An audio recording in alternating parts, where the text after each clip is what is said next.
ಆರೋಗ್ಯಕ್ಕಾಗಿ ಸಾವಯವ ಕೃಷಿ ಅನ್ನೋ ವಿಷಯವನ್ನು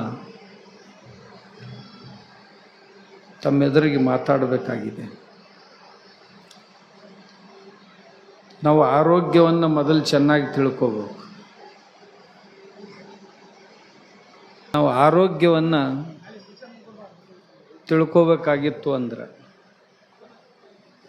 ನಮ್ಮ ಮಾನವೀಯ ಆರೋಗ್ಯ ಅಂತೇನಿದೆ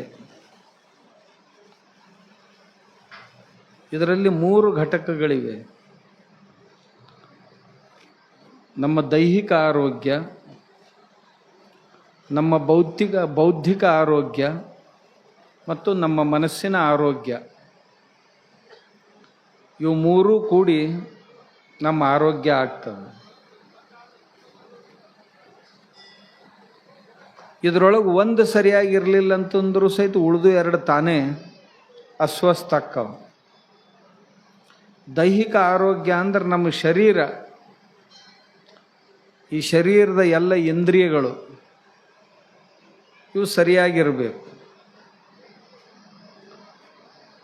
ನಮ್ಮ ಬುದ್ಧಿ ಚೆನ್ನಾಗಿರಬೇಕು. ಅಂದ್ರೆ ನಿರ್ಣಯ ಮಾಡುವಂಥ ಸಾಮರ್ಥ್ಯ ಅಂತೇನಿದೆ, ಕ್ಷಮತೆ ಅಂತೇನಿದೆ, ಅದು ಚೆನ್ನಾಗಿರ್ಬೇಕು. ಏನು ಮಾಡಬೇಕು, ಏನು ಮಾಡಬಾರ್ದು, ಏನು ನೋಡಬೇಕು, ಏನು ನೋಡಬಾರ್ದು, ಏನು ಕೇಳಬೇಕು, ಏನು ಕೇಳಬಾರ್ದು, ಏನು ತಿನ್ನಬೇಕು, ಏನು ತಿನ್ನಬಾರ್ದು, ಏನು ಕೊಡಬೇಕು, ಏನು ಕೊಡಬಾರ್ದು, ಏನು ತಗೋಬೇಕು, ಏನು ತಗೋಬಾರ್ದು, ಎಲ್ಲಿ ಹೋಗಬೇಕು, ಎಲ್ಲಿ ಹೋಗಬಾರ್ದು ಅನ್ನುವಂಥ ನಿರ್ಣಯ ಮಾಡುವಂಥ ಬುದ್ಧಿ ಐತಲ್ಲ, ಅದರ ಆರೋಗ್ಯ ಚಲೋ ಇತ್ತಂದ್ರೆ ಒಳ್ಳೆಯ ನಿರ್ಣಯಗಳನ್ನು ಮಾಡಲಿಕ್ಕಾಗ್ತದೆ. 3ನೇದಾಗಿ ಚಂಚಲವಾದಂಥ ನಮ್ಮ ಮನಸ್ಸು ಏನೈತಲ್ಲ, ಮನಸ್ಸು ಆರೋಗ್ಯವಂತವಾಗಿತ್ತು ಅಂತಂದ್ರೆ ಏನು ಸಿಗ್ತೈತೆ ಅದರೊಳಗೆ ಬಹಳ ತೃಪ್ತಾಗಿರ್ತೈತಿ, ಸ್ವಸ್ಥಾಗಿರ್ತೈತಿ. ಉಂಡ್ರೂ ಮನಸ್ಸಿಗೆ ಸಮಾಧಾನ ಇಲ್ಲ, ತಿಂದರೂ ಮನಸ್ಸಿಗೆ ಸಮಾಧಾನ ಇಲ್ಲ, ಮಕ್ಕಳಿದ್ರೂ ಸಮಾಧಾನ ಇಲ್ಲ, ಮಕ್ಕಳಿರಲಿಲ್ಲ ಅಂದರೂ ಸಮಾಧಾನ ಇಲ್ಲ, ಯಾರು ಹಾದರೂ ಸಮಾಧಾನ ಇಲ್ಲ, ಬಂದರೂ ಸಮಾಧಾನ ಇಲ್ಲ, ಕುಂತರೂ ಸಮಾಧಾನ ಇಲ್ಲ, ನಿಂತರೂ ಸಮಾಧಾನ ಇಲ್ಲ, ಮಲ್ಕೊಂಡ್ರೂ ನಿದ್ದೆ ಹತ್ತಂಗಿಲ್ಲ. ಹಿಂಗಿತ್ತು ಅಂದ್ರೆ ಮನಸ್ಸು ಆರೋಗ್ಯವಾಗಿಲ್ಲ ಅಂತ ತಿಳ್ಕೊಬೇಕು. ಏನಪ್ಪ, ಎಷ್ಟು ಬೇಕು ಅಷ್ಟು ಎಲ್ಲ ಗಳಿಸಾಗೈತಿ, ಆದರೂ ಸಹಿತ ನಿದ್ದೆ ಬರಲಿಲ್ಲ ಅಂದ್ರೆ ತಿಳ್ಕೊಬೇಕು ಮನಸ್ಸಿನ ಆರೋಗ್ಯ ಕೆಟ್ಟೈತಿ ಅಂತ.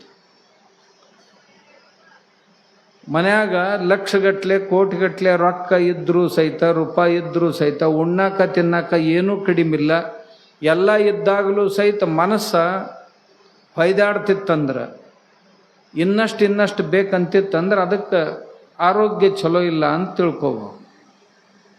ಈಗ ನಮ್ಮ ಶರೀರ ಐತೆ, ಇದೊಂದು 2 ರೊಟ್ಟಿ ಒಂದಿಷ್ಟು ನುಚ್ಚ ಅನ್ನ ಉಣ್ತಂದ್ರೆ ಹೊಟ್ಟೆ ತುಂಬಿತಪ್ಪ ಅಂತೀವಿ.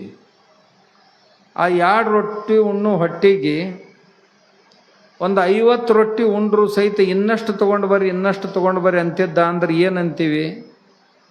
ಅವಾಗ ಬಹುತೇಕ ಏನೋ ರೋಗ ಆಗೈತಂದು ನೋಡ್ರಿ, ಜಠರಾಶಯದ ಹೊಟ್ಟೆ ರೋಗ ಏನಾರ ಭಸ್ಮ ರೋಗ ಆಗೈತಂದು ನೋಡ್ರಿ ಅಂತ ಅಂತೀವಿ ನಾವು. ಯಾಕಂದ್ರೆ ಇಷ್ಟು ಉಂಡ್ರು ಸಹಿತ ಹೊಟ್ಟೆ ತುಂಬೋಲ್ದಂದ್ರೆ ಇದರ ಅರ್ಥ ಬಹುತೇಕ ಇದು ಸರಿ ಇಲ್ಲ ಆರೋಗ್ಯ ಅಂತ ಅರ್ಥ. ಆಮ್ಯಾಗ ಏನು ಒಂದು ಇಷ್ಟ ಉಂಡ್ರು ಸಹಿತ ಒಟ್ಟ ಒಲ್ಲೆ ಅನ್ನಿಸ್ತಿತ್ತು ಅಂದ್ರೆ, ಇಷ್ಟ ಉಂಡ್ರು ಸಹಿತ ಒಲ್ಲೆನ ಅನ್ನಿಸ್ತಿತ್ತು ಅಂದ್ರೆ ಆರೋಗ್ಯ ಸರಿ ಇಲ್ಲ ಅಂತ. ಅದಕ್ಕೆ ಎಷ್ಟು ಬೇಕು ಅಷ್ಟು ಉಣ್ಬೇಕಲ್ಲ, ಅದು ಉಂಡ್ರೂ ಸಮಾಧಾನ ಇಲ್ಲ, ಉಣದೇ ಇದ್ದರೂ ಸಮಾಧಾನ ಇಲ್ಲ ಅಂತಂದ್ರೆ ನಮ್ಮ ಪ್ರಕೃತಿ ಸರಿಯಾಗಿಲ್ಲ ಅಂತ ಇದರ ಅರ್ಥ ಆಗ್ತೈತೆ. ಇದರ ಅರ್ಥ ಇದು ಯಾವುದರಿಂದ ಸರಿ ಆಗ್ತದ ಪ್ರಕೃತಿ? ಈ ಆರೋಗ್ಯಕ್ಕಾಗಿ ಏನು ಒಳ್ಳೆಯದು, ಏನು ಉಣಬೇಕು, ಏನು ಉಣಬಾರ್ದು, ಬರೀ ಶರೀರಕ್ಕಲ್ಲ ಬುದ್ಧಿನೂ ಏನು ಉಣಬೇಕು, ಏನು ಉಣಬಾರ್ದು, ಮನಸ್ಸು ಏನು ತಿನ್ನಬೇಕು, ಏನು ತಿನ್ನಬಾರ್ದು, ಇವೆಲ್ಲವುಗಳಿಗೂ ಅವುಗಳದೇ ಆದಂಥ ಆಹಾರ ಐತೆ.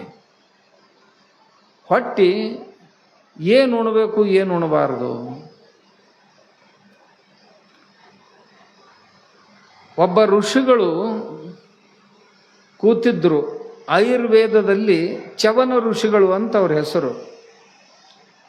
ಆ ಋಷಿಗಳಿಗೆ ಒಬ್ಬ ಶಿಷ್ಯ ಬಂದು ಪ್ರಶ್ನೆ ಕೇಳಿದ, ಗುರುಗಳೇ, ಆರೋಗ್ಯವಂತರಾಗಿರಲಿಕ್ಕೆ ಏನು ಮಾಡಬೇಕು ಅಂತ ಕೇಳಿದ.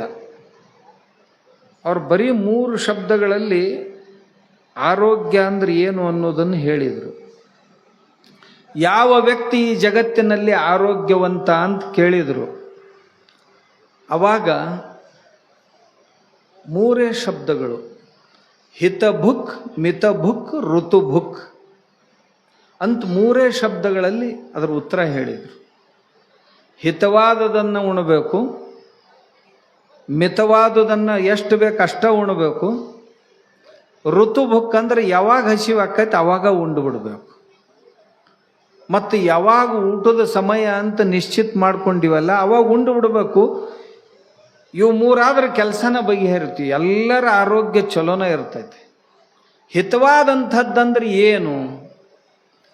ಯಾವುದು ಹಿತ? ನಾಲಿಗೆ ರುಚಿ ಅನಿಸಿದ್ದ ಹಿತನೋ, ಏನು ಹೊಟ್ಟೆಗೆ ಸರಿಯಾಗಿ ಪಚನ ಆಗೋದಕ್ಕೆ ಹಿತ ಅಂತ ಕರೀತಾರೋ? ನಾಲಿಗೇನು ಗುಟ್ಕಾನೂ ಭಾಳ ಚಲೋ ಅನ್ನಿಸ್ತೈತಿ. ಗುಟ್ಕಾ ತಿನ್ನೋರಿಗೆ ಕೇಳ್ರಿ ನೀವು, ನಮಗೆ ರೊಟ್ಟಿ ಕೊಡ್ಲಿಕ್ಕೆ ನಡಿತೈತ್ರಿ, ಗುಟ್ಕಾ ತಿನ್ನಬೇಕು ಅಂತಾರೆ. ತಂಬಾಕು ತಿನ್ನೋರಿಗೆ, ತಂಬಾಕು ಸೇದವ್ರಿಗೆ ಕೇಳ್ರಿ, ಏನು ಊಟ ಇರ್ಲಿಕ್ಕಂದ್ರೆ ನಡಿತೈತ್ರಿ, ತಂಬಾಕಾದ್ರೆ ಸಾಕು ಅಂತ ಅವ್ರಂತಾರೆ. ಇನ್ನು ಹಿತವಾದದ್ದನ್ನು ಏನು ಕುಡಿಬೇಕು ಅಂತ ಕೇಳಿದ್ರೆ, ಏನು ನೀರು ಇರ್ಲಿಕ್ಕಂದ್ರೆ ನಡಿತೈತ್ರಿ, ನನಗೆ ದಾರು ಕೊಟ್ಟರೆ ಸಾಕು ಅಂತ ಅವ ಅಂತ. ಮತ್ತು ಇದಕ್ಕೇನು ಹಿತ ಅನ್ನೋದೇನು? ಯಾವುದರಿಂದ ಶರೀರ ಹಾಳಾಕ್ಕೈತಿ ಅಂಥವುಗಳನ್ನು ಹಿತವಾದಂಥ ಪದಾರ್ಥಗಳು ಅಂತ ಕರಿಲಕ್ಕೆ ಬರ್ತೈತೇನು? ಇನ್ನೊಂದು ನಮ್ಮ ಆಯುರ್ವೇದದಲ್ಲಿ ಅಥವಾ ಆಹಾರ ಶಾಸ್ತ್ರದಲ್ಲಿ ಒಂದು ಮಾತು ಹೇಳ್ತಾರೆ. ಏನು ಉಣಬೇಕಪ್ಪ ಶರೀರಕ್ಕೆ ಅಂದ್ರೆ, ಜೀವಂತ ಆಹಾರವನ್ನು ಉಣಬೇಕು, ಮೃತ ಆಹಾರವನ್ನು ಅಂದ್ರೆ ಸತ್ತ ಆಹಾರವನ್ನು ತಿನ್ನಬಾರ್ದು ಅಂತ ಹೇಳ್ತಾರೆ. ಹಾಗಾದ್ರೆ ಜೀವಂತ ಆಹಾರ ಅಂದ್ರೆ ಏನು, ಸತ್ತ ಆಹಾರ ಅಂದ್ರೆ ಏನು? ನಾನು ನಿಮಗೆ ಒಂದೇ ಮಾತಿನಾಗ ಹೇಳ್ತೇನೆ, ಸತ್ತದ್ದು ಯಾವುದು, ಜೀವಂತಿದ್ದದ್ದು ಯಾವುದು? ನೀವು ಯಾವತ್ತು ತಿಂತೀರಿ ನಿಮಗೆ ಬಿಟ್ಟು ಕೊಟ್ಟದ್ದು. ಸತ್ತ ಆಹಾರ ಅಂತ ಯಾವುದು? ಸತ್ತದ್ದಂದ್ರೆ ಅದ್ರಾಗ ಜೀವನ ಇಲ್ಲ. ಜೀವ ಇರಲಿಲ್ಲ ಅಂತಂದ್ರೆ ಅದು ಚಲೋನೂ ಆಗೋದಿಲ್ಲ, ಕೆಟ್ಟನೂ ಕೆಡುವುದಿಲ್ಲ. ಅದಕ್ಕೆ ಸತ್ತ ಆಹಾರ ಅಂತ ಕರೀತಾರೆ. ಈಗ ಕಾಯಿಪಲ್ಯ ಮಾಡಿದ್ರಿ ಮುಂಜಾನೆ ಮನ್ಯಾಗ, ಹಿಂಗಿಟ್ಟು ಬಿಡ್ರಿ ತಂದು ಇದ್ರ ಮ್ಯಾಗ, ಎಷ್ಟೊತ್ತು ಉಳಿತೈತೆ ಅಂತೀರಿ ನೀವು? ಬದಲಾಕೈತೆ ಅಂತೀರಿ? ಇಲ್ಲ ಅಂತೀರಿ. ಬದಲಾಕ್ಯತ್ತಂದ್ರೆ ತಿಳ್ಕೊಬೇಕು ಇದು ಜೀವಂತ ಐತಿ ಅಂತ.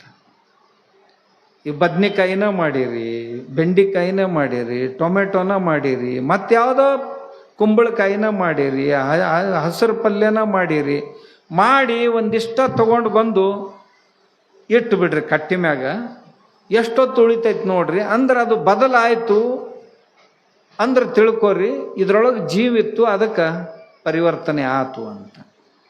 ಇನ್ನೊಂದು ಯಾವ್ದಾರ ಪದಾರ್ಥ ಸೀಲ್ ಬಂದು ಪ್ಯಾಕಿಂಗ್ ಮಾಡಿದ್ದನ್ನು ಒಂದು ತಂದಿಡ್ರಿ, ಎಷ್ಟು ತಾಸಿಗೆ ಕೆಡ್ತೈತಿ ನೋಡ್ರಿ. ಇದರ ಅರ್ಥ ಗೊತ್ತಾತ ನಿಮಗೆ ತಿಳಿಯೋ ಭಾಷೆ ಒಳಗೆ ಹೇಳಿದ್ರೆ, ಬಿಸ್ಕಿಟಿನ ಪುಡುಕಿ ಒಂದು ತೊಗೊಂಡು ಬರ್ರಿ, ತಂದು ಕಟ್ಟಿ ಮ್ಯಾಗ ಇಡ್ರಿ, ಎಷ್ಟು ತಾಸಿಗೆ ಕೆಡ್ತೈತ್ರಿ ಅದು? 6 ತಿಂಗಳಾದರೂ ಕೆಡಂಗಿಲ್ಲ. ಇದರ ಅರ್ಥ ಅದ್ರಾಗ ಜೀವನ ಎಲ್ಲ ಅದು ಸತ್ತ ಹೋಗೈತಂತ. ಇದು ಭಾಳ ಕಠಿಣ ಆಕೈತಿ ನಿಮಗೆ. ನಾ ಹೇಳಕ್ಕೆ ಸುಲಭ ಆಕೈತಿ, ನಿಮಗೆ ಪಾಲಿಸೋದು ಭಾಳ ಕಷ್ಟ ಐತಿ. ಹೌದಿಲ್ಲ? ಸತ್ತದ್ದೈತದು. ನೀವು ವರ್ಷಗಟ್ಟಲೆ ಇಡ್ರಿ, ಕೆಡುವುದಿಲ್ಲ ಅದು. ಅಂದ್ರೆ ಏನು? ಅದು ಸತ್ತ ಹೋಗೈತೆ, ಅದ್ರಾಗ ಕೆಡುವುದು ಏನು ಉಳ್ದೇ ಇಲ್ಲ. ಮನುಷ್ಯನಿಗೆ ಯಾವ ಆಹಾರ ಬೇಕು ಅಂದ್ರೆ ಜೀವಂತಿದ್ದದ್ದು ಬೇಕು. ಸತ್ತ ಆಹಾರದಿಂದ ಈ ಪ್ರಕೃತಿ ಎಂದು ಸತ್ತದ್ದನ್ನು ಎಲ್ಲಿಡ್ತೀರಿ? ನಿಮ್ಮ ಊರಾಗ ಅಡ್ಗೆ ಮನ್ಯಾಗ? ನಿಮ್ಮ ಮನ್ಯಾಗ ಯಾರ ಸತ್ರು, ದನ ಸತ್ತು, ಮನುಷ್ಯರು ಸತ್ರು, ಕೋಳಿ ಸತ್ತು, ಕುರಿ ಸತ್ತು, ಏನಾರು ಸತ್ತು ಅಂದ್ರೆ ಎಲ್ಲಿಡ್ತೀರಿ? ಸತ್ತು ಅಂದ್ರೆ ಒಯ್ದು ಸ್ಮಶಾನದಾಗ ಇಟ್ಟು ಬರ್ತಾರೆ. ಇಲ್ರಿ, ನಮಗೆ ಭಾಳ ಪ್ರೀತಿಯವರಿದ್ರು, ನಾವು ಎಲ್ಲಿ ಹೊರಗೆ ಬಿಡುವುದಿಲ್ಲ, ಇವ್ರನ್ನ ಇಲ್ಲೇ ಇಟ್ಕೋತೀವಿ ಮನ್ಯಾಗಂತ ಯಾರ ಇಟ್ಕೊಂಡಿವ? ಸತ್ತದ್ದನ್ನು ಇಡೋ ಜಾಗ ಯಾವುದು ಅಂದ್ರೆ ಸ್ಮಶಾನ. ಯಾವುದನ್ನು ಸ್ಮಶಾನದಾಗ ಇಡಬೇಕಾಗಿತ್ತಲ್ಲ ಅದನ್ನು ಹೊಟ್ಯಾಗ ಇಡ್ತೀವಿ ಅಂದ್ರೆ ನಮಗೇನು ಶಾಣ್ಯಾರ ಅಂತಾರೋ ಹುಚ್ಚರ ಅನ್ಬೇಕು? ಯಾವುದು ಸತ್ತೈತಿ ಆ ಸತ್ತದ್ದನ್ನು ತಂದು ಹೊಟ್ಯಾಗಿಟ್ರೆ ಹೊಟ್ಟೆ ಅಂದರೆ ಚಲೋ ಆಕೈತೆ ಅಂತೀರಿ. ತಿನ್ನಾಕ ಭಾಳ ಬೇಷ್ ಅನ್ನಿಸ್ತೈತಿ ನಿಮಗೆ, ತಿನ್ನಾಗೂ ಭಾಳ ಬೇಷ್ ಅನ್ನಿಸ್ತೈತಿ, ರುಚಿ ಅನ್ನಿಸ್ತೈತಿ.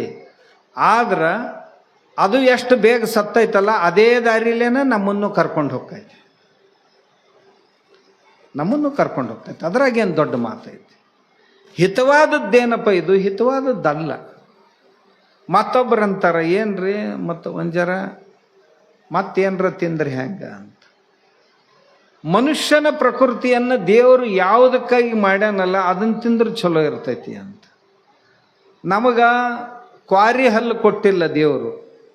ಈಗ ಬೆಕ್ಕಿಗೆ, ನಾಯಿಗೆ, ಹುಲಿಗೆ ಕ್ವಾರಿ ಹಲ್ಲು ಕೊಟ್ಟಿರ್ತಾನೆ, ಎಲ್ಲ ಹರಿದು ತಿನ್ಬೇಕಂತ. ನಮಗಂತ ಹಲ್ಲು ಕೊಟ್ಟಾನ ನೋಡ್ರಿ. ಯಾವ ಹರಿದು ತಿನ್ನೋ ಪ್ರಾಣಿ ಇರ್ತಾವಲ್ಲ ಅವು ಯಾವಾಗಲೂ ತುಟಿಲೇ ನೀರು ಕುಡಿಯಂಗಿಲ್ಲ. ಪಚಕ್ ಪಚಕ್ಕಂತ ತುಟಿ ಹಚ್ಚಿ ನೀರು ಕುಡಿಯಂಗಿಲ್ಲ. ಅವು ನಾಲಿಗಿಲೇ ನೀರು ಕುಡಿತಿರ್ತಾವೆ. ನಾಲಿಗಿಲೇ ನೀರು ಕುಡಿಯು ಏನಿರ್ತಾವಲ್ಲ ಅವು ಕತ್ತರಿಸಿ ತಿನ್ನೋ ಪ್ರಾಣಿಗಳು. ಅವು ನೀವು ಯಾರ ಹಿಂಗೆ ನಾಯಿಗತೆ ಬರೀ ನಾಲಿಗಿಲೇ ನೀರು ಕುಡಿತೀರೇನು? ಇಲ್ಲ. ನೀವು ತುಟಿ ಹಚ್ಚಿ ನೀರು ಕುಡಿತೀರಿ ಅಂದ್ರೆ ನಿಮ್ಮ ಪ್ರಕೃತಿಯನ್ನು ತುಟಿ ಹಚ್ಚಿ ನೀರು ಕುಡಿಯೋದಕ್ಕೆ, ತುಟಿ ಹಚ್ಚೆ ಉಣ್ಣೋದಕ್ಕೆ ದೇವರು. ಆಮ್ಯಾಗ ಯಾವ ಹರಿದು ತಿನ್ನು ಇರ್ತಾವಲ್ಲ ಅವು ಕುರಿದು ಜಬಡಿ ಅಂತಾರಲಿದು. ಬಾಯಿ ಎಷ್ಟು ದೊಡ್ಡದಾಕೈತದು. ಹಿಂಗೆ ಬಾಯಿ ತೆಗಿತಂದ್ರೆ ನಾಯಿ ಬಾಯಿ ನೋಡ್ರಿ ನೀವು, ಕಾಣಕ್ಕೆ ಸಾಣದು ಕಾಣ್ತೈತಿ. ಹಿಂಗೆ ತೆಗಿತಂದ್ರೆ ಇಷ್ಟು ದೊಡ್ಡದಾಕೈತಿ. ಅದನ್ನು ಎದಕ್ಕೆ ಮಾಡ್ಯಾನ ದೇವರು? ಮತ್ತೊಬ್ಬರನ್ನ ಹರಿದು ತಿನ್ನಕ್ಕೆ ಮಾಡ್ಯಾನ. ಅದನ್ನು ನಮ್ಮನ್ನು ಹಂಗೆ ಮಾಡಿಲ್ಲ ಅಂದ್ರೆ ಅದನ್ನು ತಿನ್ನಕ್ಕೆ ನಮ್ಮನ್ನು ಹುಡ್ಸಿಲ್ಲ ಅಂತಿದ್ರ ಅರ್ಥ. ಅದರ ಕರಳ 6 ಫೂಟ್ ಇರ್ತಾವು. ಪಚನ ಆಗಲಿ ಆಗದೆ ಇರಲಿ ಪಾಸ್ ಆಗಿಬಿಡ್ತೈತಿ. ನಮ್ದು ಹಂಗಲ್ಲ. ನಮ್ಮ 50 ಫೂಟ್ ಕರಳದಾವು.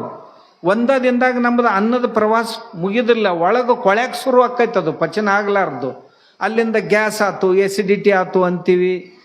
ಕಮರ್ ಡೇಗ್ ಬರಕ್ಕೆ ಹತ್ಯಾವ್ರಿ ಅಂತಂತೀವಿ, ಏನೇನೋ ಅಂತೀವಿ ನಾವು ಹಿಂದಾಗಡೆ. ಆದ್ರೆ ತಿನ್ನಾಗ ತಿಳಿಬೇಕಾಗಿತ್ತದು. ಇನ್ನೊಂದು ನಿಮಗೆ ತಿಳಿ ಭಾಷಾದಾಗ ಹೇಳ್ತೇನೆ. ಯಾವ ತಿನ್ನೋ ಪದಾರ್ಥಗಳ ಅದಾವಲ್ಲ ಅವಕರ ಹತ್ರ ಹೋಗಿ ನಿನ್ನ ತಿನ್ಲೇನು ಅಂತ ಕೇಳಬೇಕು. ಅದು ಓಡಿ ಹೋಗಲಿಲ್ಲ ಅಂದ್ರೆ ಅದನ್ನು ತಿನ್ಬೇಕಂತ. ಇದರ ಅರ್ಥ ಗೊತ್ತಾತ ನೀವು?